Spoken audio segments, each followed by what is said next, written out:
कि इस देश में एससी, एसटी, ओबीसी और माइनॉरिटी सबकी बराबर पिटाई हो रही है। इसलिए एकजुट हो जाओ और एकजुट होकर के इस लड़ाई को लड़ना होगा। और इस देश में एक ही लड़ाई होगी, जिसकी जितनी संख्या भारी उसकी उतनी हिस्सेदारी। यही इंसाफ है और ये इंसाफ लेकर रहे। सबसे पहले 2 अप्रैल 2018 के वीर शहीदों को नमन करते हुए और मूल्यवासी बहुजन समाज की आजादी के लिए जिन महापुरुषों ने, जिन वीरांगनाओं ने लड़ाई लड़ा, उन सभी को नमन करते हुए संविधान बचाओ संघर्ष समिति को बहुत बहुत आभार व्यक्त करना चाहता हूं कि जिस प्रकार से हमारा समाज हजारों जातियों में बटा हुआ है, उसी प्रकार से ये जो हमारा समाज है ये हजारों और लाखों संगठनों में बटा हुआ है। तो संविधान बचाओ संघर्ष समिति ने सभी संगठनों को एकजुट करने का काम किया है। इसके लिए मैं बहुत बहुत बधाई देना चाहता हूं, बहुत बहुत साधुवाद देना चाहता हूं। साथियों, आज देश के हालात क्या हो गए? देश में अनुसूचित जाति के लोगों के हालात खराब है। कहीं मूंछ रखने की वजह से पीट कर मार डाला जाता है, तो कहीं घोड़ी पर चढ़कर बारात नहीं निकालने दिया जाता है। हालात तो इतने खराब हैं, देश में अनुसूचित जाति के व्यक्ति को राष्ट्रपति बना दिया जाता है, मगर उस राष्ट्रपति को भी मंदिर के अंदर घुसने नहीं दिया जाता है और मंदिर की सीढ़ियों पर बैठकर पूजा करने के लिए मजबूर होना पड़ता है। अनुसूचित जातियों के हालात खराब हैं। आजादी के 70-72 साल में अनुसूचित जनजातियों के हालात खराब है। आदिवासियों को उनके जल जंगल जमीन से खदेड़ा जा रहा है और जब वो इसका विरोध करते हैं तो उन्हें नक्सलाइट के नाम पर गोलियों से भून दिया जाता है। आदिवासियों के हालात खराब है। इस देश में जो माइनॉरिटीज के लोग रहते हैं, सभी माइनॉरिटीज पर हमले हो रहे हैं, लेकिन जो सबसे बड़ी माइनॉरिटी है मुसलमान माइनॉरिटी, उनके हालात कितने खराब हैं। तो आज मुसलमानों के घर में कौन सी बिरयानी पक रही है, ये तय करने का काम मुसलमान नहीं करते, बल्कि उनके फ्रिज में कौन सी बिरयानी रखी हुई है ये तय करने का काम आज की तारीख में आरएसएस, बजरंग दल और विश्व हिंदू परिषद के गुंडे करते हैं। इतने ज्यादा हालात खराब हो गए।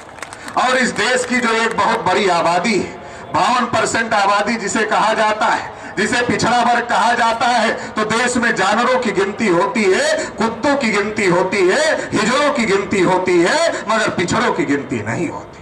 आजादी के 70-72 साल में ये हमारे हालात क्यों हो गए हैं? जरूर हमको समीक्षा करने की जरूरत है, जरूर हमको विचार करने की जरूरत है, क्योंकि अंग्रेजों के खिलाफ जब जंग लड़ी जा रही थी तो एससी, एसटी, ओबीसी और माइनॉरिटी के महापुरुषों ने उस जंग में शहादत देने का काम किया, शहीद होने का काम किया, जेल जाने का काम किया, गोलियां खाने का काम किया और फांसी पर चढ़ने का काम किया।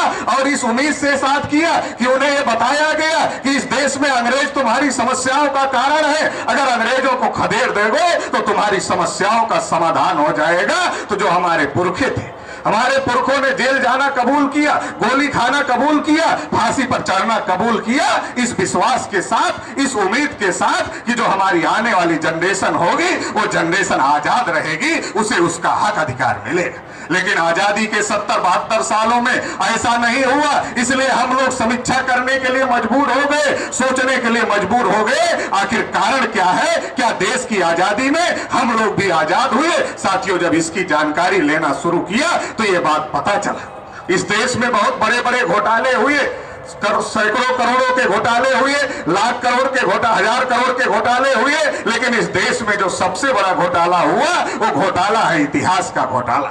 माननीय मेश्राम साहब मंच पर बैठे हुए हैं, इन्होंने 30-40 साल से लगातार एससी, एसटी, ओबीसी और माइनॉरिटी के लोगों को जो इस देश में इतिहास का घोटाला हुआ है उस घोटाले के बारे में जागृत करने का काम किया है। इसलिए आज पिछड़े वर्ग के लोग भी मैदान में खड़े हो गए हैं। अभी वो ब्राह्मणों के झांसे में आने वाले नहीं, बहुत दिन तक झांसे में रहे। इस देश में पिछड़े वर्ग का भी इतिहास है। तो साथियों, ये लड़ाई हमको समझना होगा। केवल अंग्रेज हमारी समस्या का कारण नहीं थे, बल्कि जब इस देश में अंग्रेज नहीं आए थे, जब इस देश में मुगल नहीं आए थे, तब इस देश में ब्राह्मण आए और ब्राह्मणों ने इस देश के मूल निवासियों को शूद्र बनाया, अछूत बनाया, अधिकार वंचित किया, गुलाम बनाया। ये बात राष्ट्रपिता ज्योतिबा फूले जानते थे। ये बात छत्रपति साहू महाराज जानते थे, ये बात बाबा साहब अम्बेडकर जानते थे, ये बात पेरियार रामास्वामी नायकर जानते थे, ये बात हमारे पुरखे जानते थे।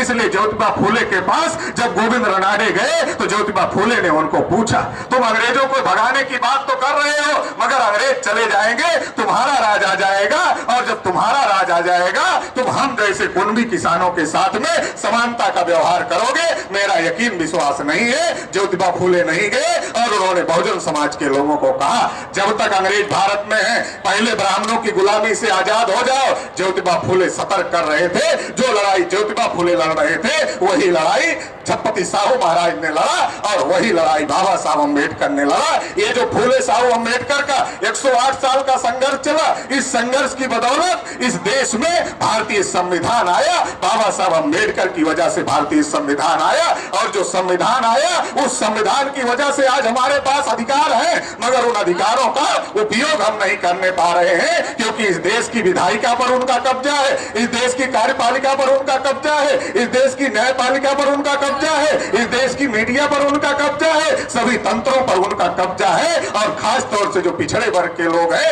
मैं पिछड़े वर्ग के लोगों को कहना चाहता हूं, फूले साहू अम्बेडकर पेरियार का इतिहास नहीं पढ़ोगे तो तुम्हारा अधिकार नहीं मिलेगा। जिनका पहले से 80% कब्जा है उन्होंने अपने लिए 10% ले लिया, और जब पिछड़े वर्ग के लोग कहते हैं कि पिछड़े वर्ग को संख्या के अनुपात में दिया जाए तो उन्हें कहा जाता है सुप्रीम कोर्ट का आदेश है। इसलिए साथियों, खड़े होने की जरूरत है, जागने की जरूरत है, और ये जागृति शुरू हो गई है। 2 अप्रैल के बंद के बाद में इन लोगों ने कहा हम ओबीसी को लेकर आरक्षण के लिए, आरक्षण के विरोध में भारत बंद करेंगे। पिछड़े वर्ग के लोग नहीं गए। फिर इन लोगों ने धर्म संसद बुलाई, पिछड़े वर्ग के लोग नहीं गए। कई जगह दंगे फसाद कराने की कोशिश किया, मगर पिछड़े वर्ग के लोग नहीं गए। इनकी सारी साजिशों को अभी फेल कर दिया गया है। इस देश में 2 ही विचारधारा है, एक फूले साहू अम्बेडकर की विचारधारा है, एक जो है ब्राह्मणों की विचारधारा है। जो फूले साहू अम्बेडकर की विचारधारा है वो इस देश में न्याय स्थापित करना चाहती है। एक जहर है जो आरएसएस की विचारधारा है, एक हमारे महापुरुषों की विचारधारा जो दवा है। हमें प्रचार करने की जरूरत है, अपनी दवा का प्रचार करने की जरूरत है। अगर बहुजन समाज तक हम एक एक घर में फूले साहू अम्बेडकर को अगर पहुंचा ले जाएंगे, निश्चित रूप से हम इस देश में शासक होंगे, और इस देश में एक ही लड़ाई लड़ी जाएगी। उनको एक भी ओबीसी नहीं मिला भारत बंद करने के लिए, एक भी ओबीसी उनको नहीं मिला धर्म संसद के लिए, एक भी ओबीसी नहीं मिल रहा दंगे कराने के लिए। इसलिए उनके सामने संकट खड़ा हो गया है, चुनाव कैसे जीता जाए। इसलिए वो ईवीएम का प्रयोग कर रहे हैं और ईवीएम से चुनाव जीतना चाहते हैं। इसलिए मैं ये कहना चाहता हूं कि इस देश में एससी, एसटी, ओबीसी और माइनॉरिटी सबकी बराबर पिटाई हो रही है। इसलिए एकजुट हो जाओ, और एकजुट होकर के इस लड़ाई को लड़ना होगा। और इस देश में एक ही लड़ाई होगी, जिसकी जितनी संख्या भारी उसकी उतनी हिस्सेदारी। यही इंसाफ है, और ये इंसाफ लेकर रहेंगे। इसी के साथ आप लोगों ने मुझे समय दिया, इसके लिए आभार, धन्यवाद। जय मूल्य।